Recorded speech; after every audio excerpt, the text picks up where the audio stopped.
Welcome everyone. This video is in response to the many globe propagandists who demand that I show a picture of the edge of the flat earth. For the dozens of these ball-loving zealots with multiple sock puppet accounts who repeat this mantra daily, your demand is ridiculous. But you probably already knew that, right? And that's why you probably keep demanding it. It's actually pretty funny that I just got one of these take a picture comments an hour ago. I'm going to prove in this video that independent travel is not allowed under the Antarctic Treaty System. That fact alone should cause any thinking person to begin questioning our official models, because something big is being hidden from we, the plebeians, and we're not talking about penguins. For most flat earthers, based on the information that we can reasonably gather, Antarctica constitutes the outer rim of the known world. In other words, Antarctica is likely the shoreline to all of the world's oceans. Like a ring magnet, north constitutes the center of our flat earth map, and south is every direction away from the northern center. And before I get a dozen comments claiming that such a magnet is impossible, here's a ring magnet shown here. Notice that south is in every direction away from the center north magnetic pole. This is where the 60th south parallel is on a Mercator map. This is the 60th south parallel on a potential flat earth azimuthal equidistant map. It seems that Antarctica constitutes the circular shore of the known world. So, demanding that I take a picture of a possible edge of the earth, if any, requires me to not only travel below the 60th south parallel, represented by the circle, but also to cross the entire breadth of Antarctica. According to official numbers, Antarctica has a diameter of roughly 3,400 miles, and so that means our trek will include a long boat ride for hundreds of miles below the 60th south parallel, plus a minimum 6,800-mile round-trip hike across Antarctica. That's assuming the official model is correct. Maybe we could fly to one of the ceremonial pole areas, but that would still leave at least a 3,400-mile hike. In addition, we wouldn't know for sure whether the plane trip itself was interfering with our results, since the pilot would have to follow a designated path outlined by the Antarctic Treaty System, and who truly knows what direction that is until we get there. In order to be fully confident, we would really need to stick to the ground and have control over our own pathway, where we can control our direct southerly route opposite of the northern magnetic pole. Now, whether Antarctica is a smaller continent next to the outer rim, or whether Antarctica is indeed the shoreline of the known world, I don't know the answer. Flat earthers don't have a government budget to spend $1 billion to hire hundreds of cartographers and fleets of boats and planes to map the entire world. But even if flat earthers had the money, we would still run into the Antarctic problem, which is the point of this video. So, what is the Antarctic problem? It is the fact that independent travel is not allowed below the 60th south parallel in any reasonable manner to make any determination as to whether Antarctica is the shoreline boundary circumscribing the known world, or whether Antarctica is simply a continent a little north of the true but unnamed southerly shoreline of the Earth's oceans. For all we know, Antarctica may be an infinite plain that is uninhabitable at further distances. Again, we don't know. But, as I will describe in this video, I suspect that Antarctica is the shoreline circumscribing the known world due to the unbelievable restrictions placed on travel there. Excluding a couple of questionable claims, the total lack of north-south circumnavigation only proves the same. But if I'm not allowed by our governments to independently travel below the 60th south parallel and then to traverse Antarctica over 6,800 miles, then I cannot take a picture of a theoretical edge, dome, or those other lands beyond the South Pole, whatever the case may be. But you probably don't quite grasp how much area is really being blocked off under the Antarctic Treaty System. Let's look at it from the alleged 60th north parallel, because this will give you an idea of the tremendous area blocked off to independent exploration. This is the area of the 60th north parallels.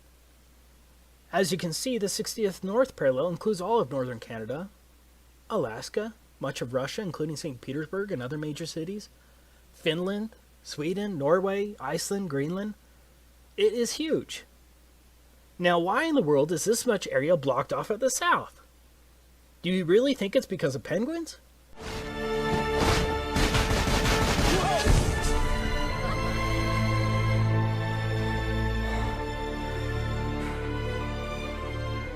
You see, first there was just one, now there's thousands of them.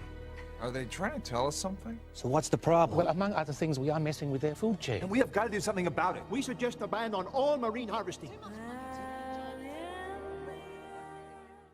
Do you think the child propaganda from Happy Feet is true? The Antarctic Treaty was executed in 1959 and has been in place ever since. Think about it. No country had any real alleged concerns about the environment at that time.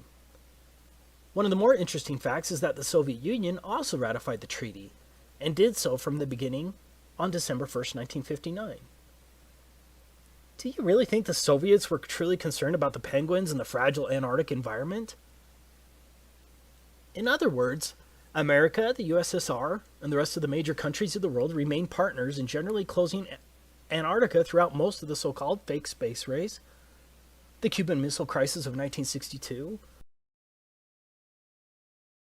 the fake moon landings, most of the Cold War, the Vietnam War, the Six-Day War, the Soviet-Afghan War, and the collapse of the Soviet Union, which at that time Russia continued as a signatory in 1992. That's some peculiar cooperation transcending international conflicts, don't you think? Do you really think that the vast resources and strategic military benefits of Antarctica were multilaterally put aside because of penguins? Even North Korea has been a signatory since 1987. For some strange reason, the Antarctic Treaty has remained sacrosanct for nearly 60 years, regardless of worldwide conflicts. For the reasonable, objective person, alarm bells should be going off right now. As I was preparing this video, I found something else that's interesting. Out of all the flags of all the countries across the Earth, can you guess which one only shows a map of the country as the emblem of the country? You guessed it. Only one. Antarctica. Yeah, the one country they want you to know the shape of. That doesn't reek of programming, does it? Let me make this clear from the beginning. Travel to Antarctica is more difficult than travel to a military base. Sure, the military base may have a visitor shop near the entrance, but if you go beyond that visitor shop or another designated travel area without clearance, you're going to get arrested, or something worse. I'm sure I already have a few globe shields ready to pounce, armed with various inanities to counter my statement, but let's ignore the global spin. This video is about evidence and facts and the reasonable assumptions based thereon. So let's decide to take a theoretical trip across Antarctica to find the edge, if any. I'm not talking about going to the visitor center along the edge of Antarctica, or an overly expensive cruise to a small ice shelf along the edge with a small excursion, or a flight to one of the multiple ceremonial poles, and then straight back again. Yeah, that's not strange at all. I must reiterate, because I will get a dozen comments telling me to take a cruise or that someone's best friend went to Antarctica. I am not talking about a trip to one of the few designated tourist locations of Antarctica. I'm talking about a real trek, pointed directly south across the entire 3,400-mile breadth of Antarctica and back again to determine whether Antarctica circumscribes the known world and to possibly determine whether there's an edge, a dome, or whatever, and then take a picture of it. I'm talking about repeating the trek of Admiral Byrd and discovering that area as big as the United States that has never been seen by a human being on the other side of the South Pole, full of minerals and such just waiting to be explored. But strangely enough, there's left in the world today an area as big as the United States that's never been seen by a human being. And that's beyond the pole on the other side of the South Pole from Middle America. And I think it's quite astonishing that there should be an area as big as that unexplored. Okay, let's get started with our theoretical trip. So what is required to trek across the entire breadth of Antarctica? Now, I'm in the United States, and so we're going to examine it from the position of a slave of the U.S. But the rules are going to be the same for all 53 signatory countries of the Antarctic Treaty, and everyone else, since these countries all enforce the same provisions. To begin with, we need to understand that anything below the 60th south parallel is referred to as the Antarctic Treaty Area. What does that mean? That means I'm generally not allowed within hundreds of miles of Antarctica, from approximately 400 to 900 miles, without obtaining a permit to do so. Now, the U.S. government has recorded that some sailors have seen the mountain ranges of Antarctica at 300 miles distance while sailing. Of course, 300 miles should be impossible on the globe with a curvature drop of 11.4 miles, but the 60th parallel is between 400 and 900 miles away from the shoreline of Antarctica.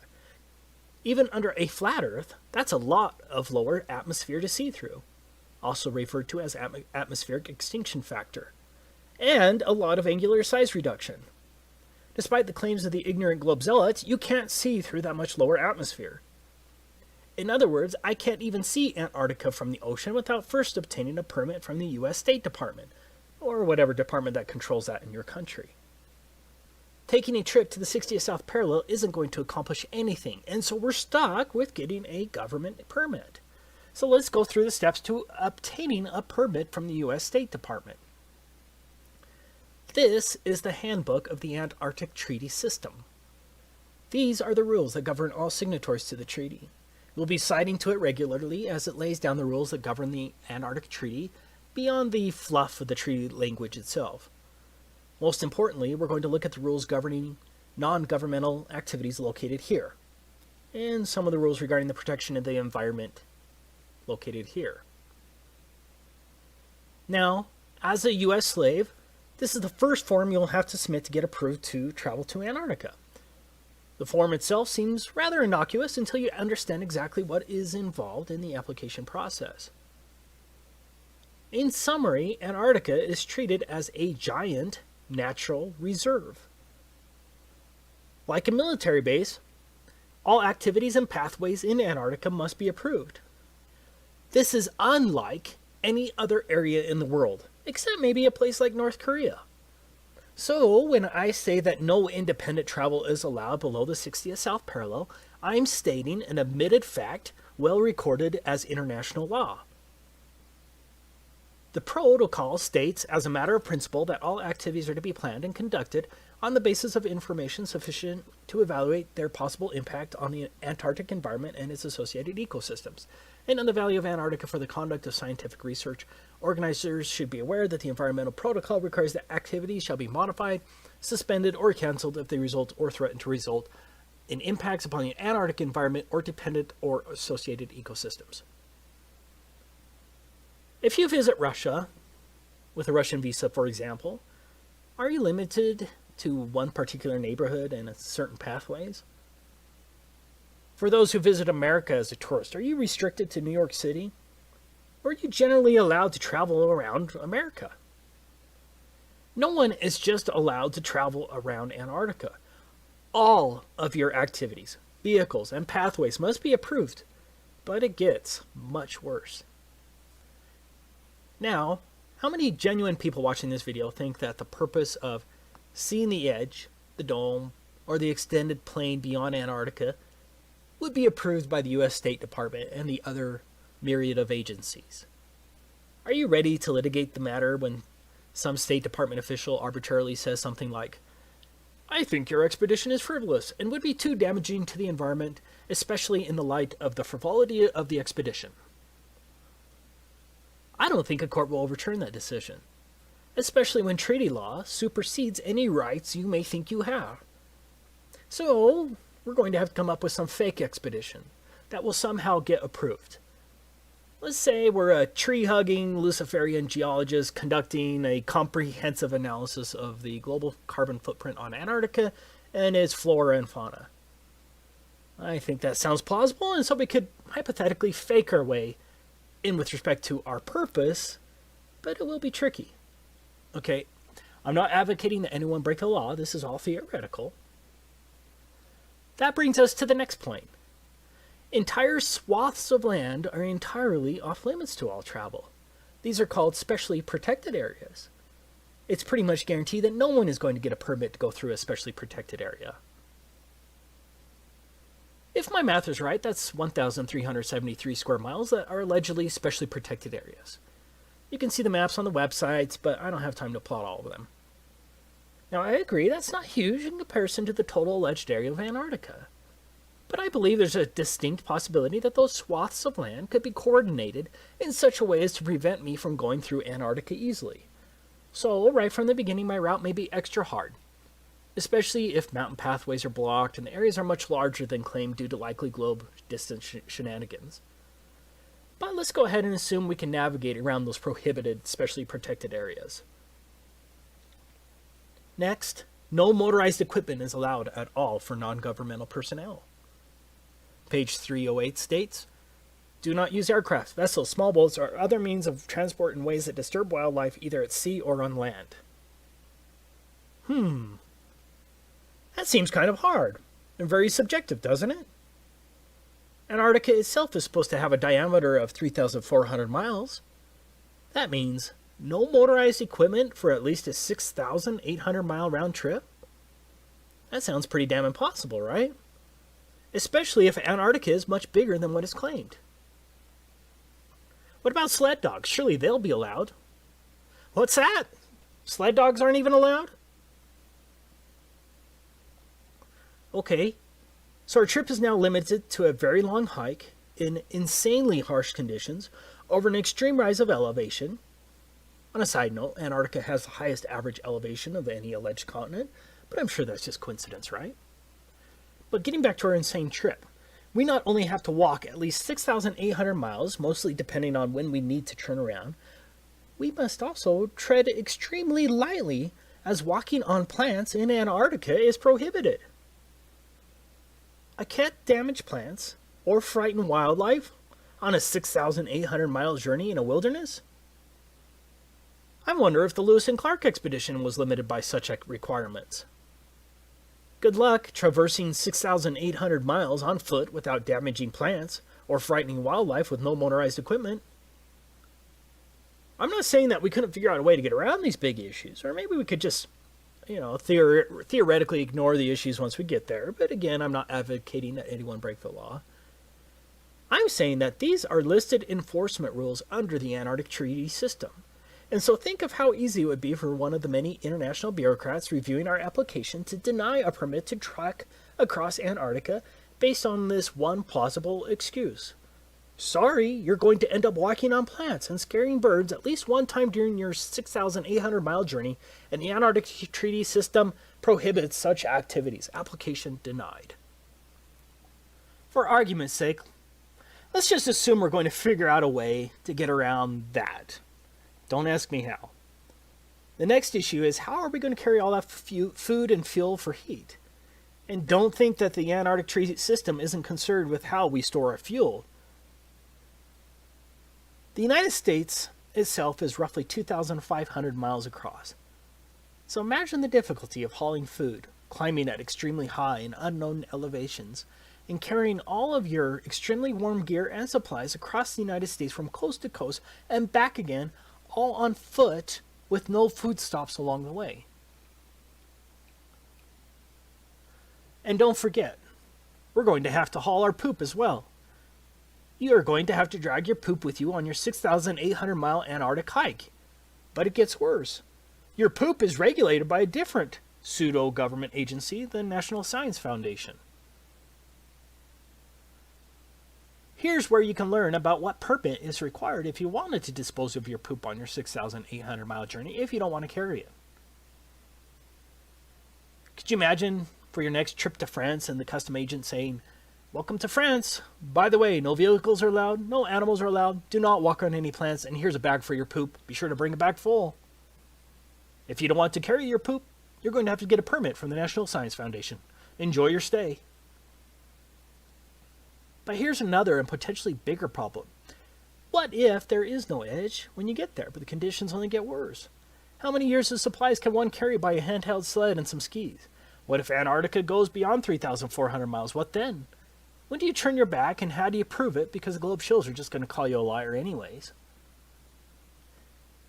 Any sane person right now would have to admit that our little trip is impossible, but we have a lot of paid-for apologists for our slave masters who will still somehow claim that I'm lying when I say that independent travel in Antarctica is prohibited. But we're not done. Going back to our form DS4131, in addition to disclosure to other parties to the treaty, the information provided may be shared with the U.S. Environmental Protection Agency to ensure compliance with 40 CFR Part 8 Environmental Impact Assessment of Non-Governmental Activities in Antarctica, as well as with other relevant U.S. agencies. This brings us to one of the most important issues facing us. What is an environmental impact assessment? No country, even North Korea, would ever require an environmental assessment before traveling across their country. It's insane. Here's the definition of an environmental impacts assessment in the U.S. Code of Federal Regulations. Environmental impact assessment means the environmental review process required by the provisions of this part and by Annex 1 of the Protocol, and includes preparation by the operator and U.S. government review of an environmental document and public access to and circulation of environmental documents to other parties and the Committee on Environmental Protection as required by Annex 1 of the Protocol. Well, let's see what the Committee for Environmental Protection says. Article 8 of the Protocol requires the parties to conduct environmental impact assessments for the Antarctic activities and provides 3 levels of assessment according to the potential impacts of each activity. The procedures for environmental impact assessment are detailed in Annex 1 of the Protocol. If a proposed activity is determined in a preliminary stage of assessment to have less than a minor or transitory impact, it may proceed. If an activity is determined as likely to have a minor or transitory impact, then an initial environmental evaluation must be prepared. If an initial environmental evaluation indicates the potential for more than a minor or transitory impact, or if such impact is otherwise determined to be likely, a comprehensive environmental evaluation must be prepared. Draft CEEs are made publicly available and considered by the CEP, which then advises the ATCM, and that's a Antarctic Treaty Consultative Meeting. Comments provided by other parties in the ATCM must be addressed in a final CEE, which is used as a basis for making a decision about whether and how the activity is conducted. Same law as here.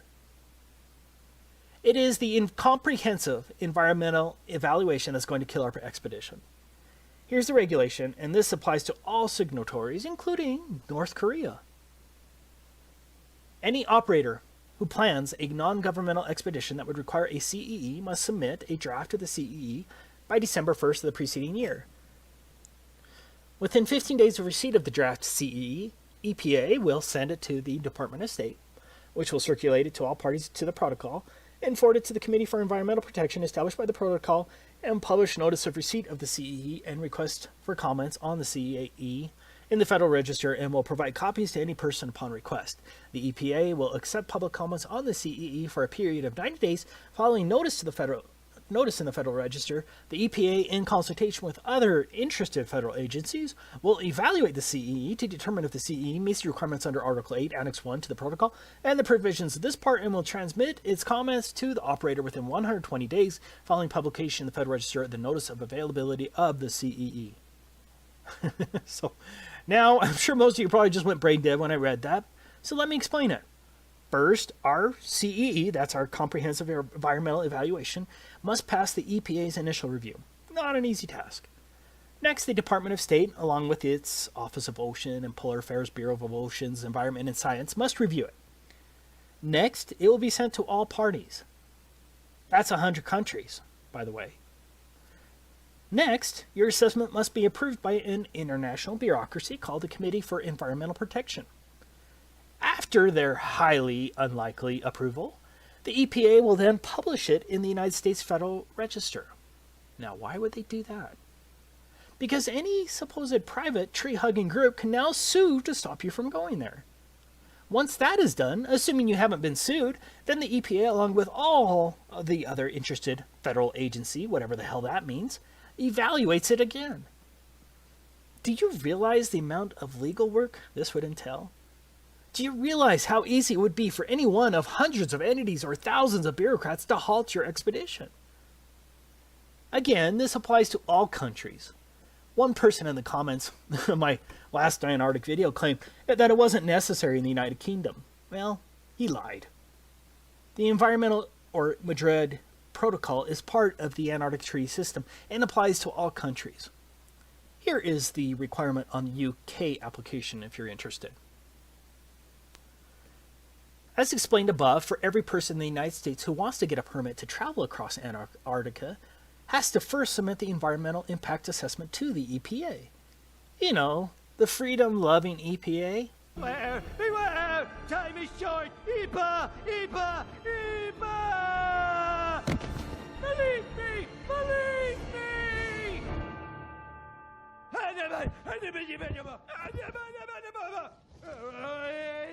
Thanks for listening.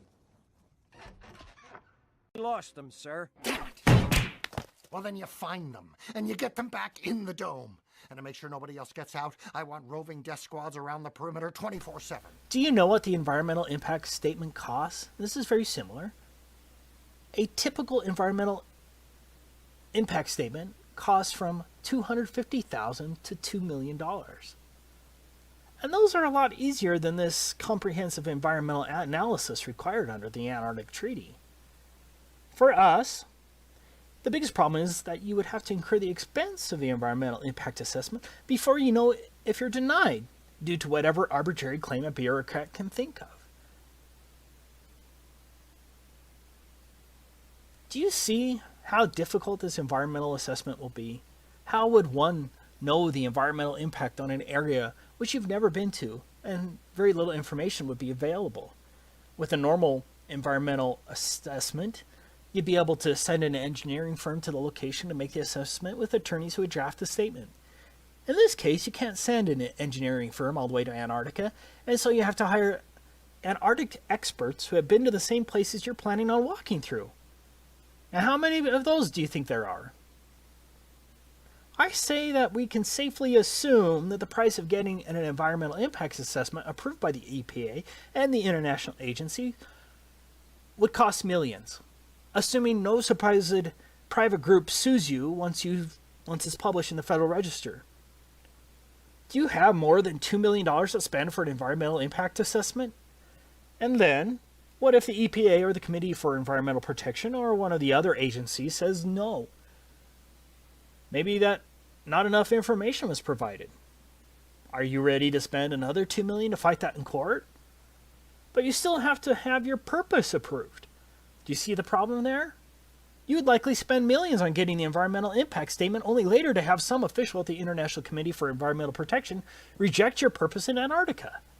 You would truly gamble millions in this silly endeavor. To learn more about the environmental assessment procedures with the Committee for Environmental Protection, you can research it here. See also, let's get to the final issue we're going to run into. 7 countries claim territorial rights to various parts of Antarctica. Argentina, Australia, Chile, France, New Zealand, Norway, and the United Kingdom all maintain territorial claims in Antarctica. I did find it interesting that the USSR never claimed territorial rights to Antarctica. Yeah. I'm willing to bet that my trip across Antarctica is going to need other permits from other countries based only on territorial claims.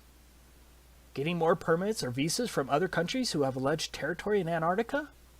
Yeah, that shouldn't add too much to our already strained budget.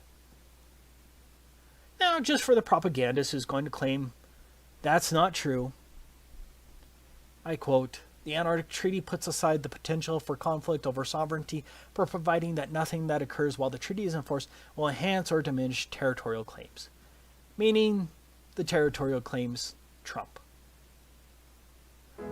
So, the next dumb shill who demands that you take a picture of the edge or that anyone can go to Antarctica and see for themselves that it's a continent, be sure to share this video because everything in here is fact that anyone can look up, and I'll try to have all the links in the description.